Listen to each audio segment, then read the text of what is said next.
So the first thing you're going to do is you're going to take this dirty sticker, you're going to put the date and the time and your initials on the sticker, and you're going to put it on the outside of this bag. This bag is used to transport the scope, and that's how they know that the scope has been pre-cleansed by you. Then we're going to open up our soap package. This does not get opened until the very end of the case. If you use this on the scope, you can no longer use the scope inside of the patient.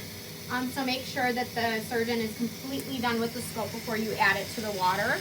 And it's going to give you a blue liquid. When you add the soap, there should be 500 of water in this bowl to start. So if the surgeon sucked up fluid or they used it multiple times and there's not the 500 of water, make sure that you fill it back up to that line. And then you're going to take your sponge and you're going to dip it in here. Get it nice and saturated. And you're just going to scrub the scope of any bioburden, the outside of the scope as well. And I'm on carpet, so I'm trying not to make a mess here. But clean the scope really well.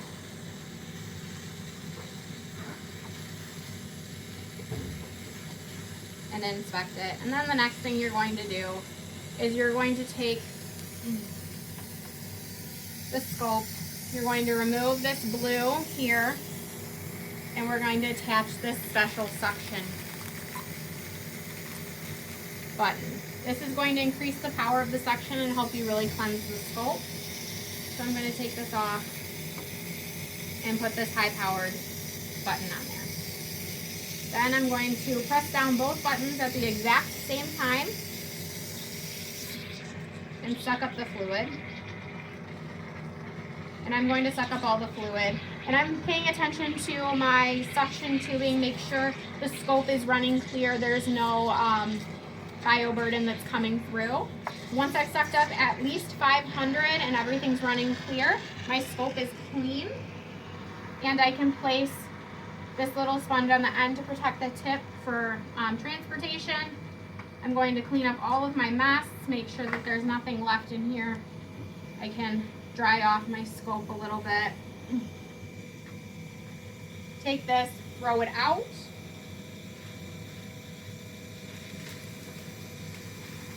Make sure this is wrapped nicely. And then I'm going to start disconnecting things.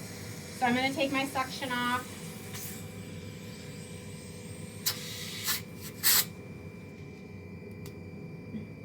Going to clamp my water.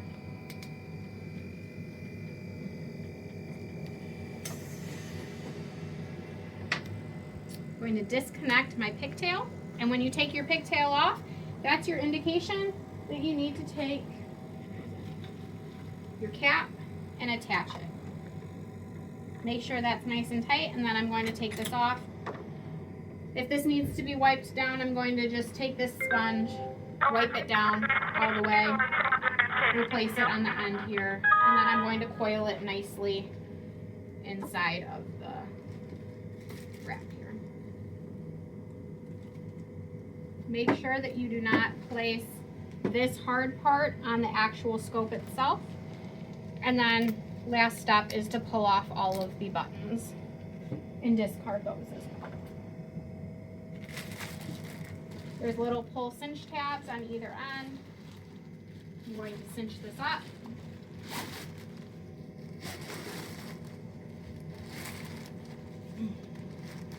Tie it, and then I'm going to either call endo if it's before 3, let them know that the scope has been pre-cleansed, and we're going to send it to them, and call an ORA to take it to the endo processing center, which is over in the outpatient building.